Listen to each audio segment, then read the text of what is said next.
سالار نوری یەکێکە لە شێوەکارە دیارەکانی ڕۆژهەڵاتی کوردستان کە هەمیشە کارەکانی گزارشت لە سروشت و جوانی و ئازادی بەتایبەتی ئازادی ژنانەکات. لە ئێستادا پێشانگایەکی شێوەکاری بۆ کار و بەرهەم یاخود بۆ ئەزمموی 30 ساڵەی کارکردنی ئەم شێوەکارە دەکاتەوە.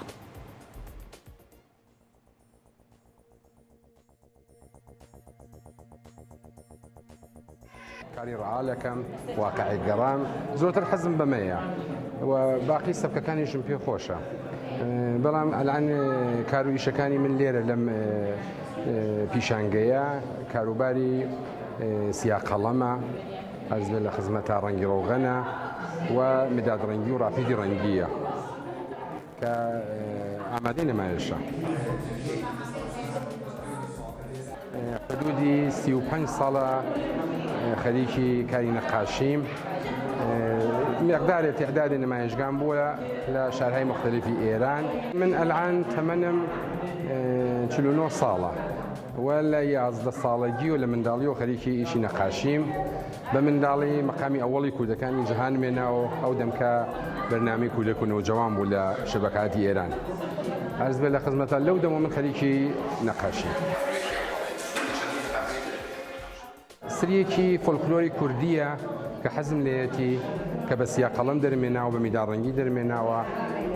بەعزێ لە تابلۆکانم کە کاری ڕەنگڕۆغەنە، کاری مەنزەرەیە، تەبیعەتە و بۆ ئەوەڵین بار لە فکرکەم لە دنیا من تعدادی 50 ئەسەری نەقاشیم لە جادە و تەبیعەت کێشاوە کە لە حینی ڕانندگی لەگەڵ خێزانەکەم ڕانندگیم کردووە، ئەکسم کردووە لە مەسیرەکانی ئێران لە جێگەهای مختلفی جادەوەمانە ئەکسم کردووە و کردمە بە نەقاشی. ئەمە لە شارەکەمانە هونەرمەندمان زۆرە، هەڵبەت من شاگردی هەموویانم، بەڵام ئەوەی کە من بتوانم لێرە بە چاڵشی بکێشم و باسی بکەم ئەوە یەکەم متەئەسفانە نمایشگا و گالێریەکی چاکمان نییە.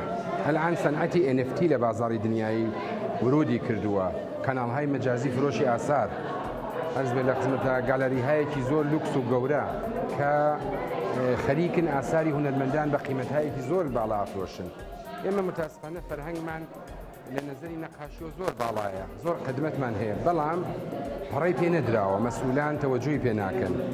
یعنی من بمەوێ نمایشگایەک دانم ئەبێ حەوخانی ڕۆستەم ڕەتکەم یا ئیمکاناتێکم پێ نادەن. هەر بەرگوزاری ئەم نمایشگایە بۆ من زۆر سەخت و گرنگ بوو.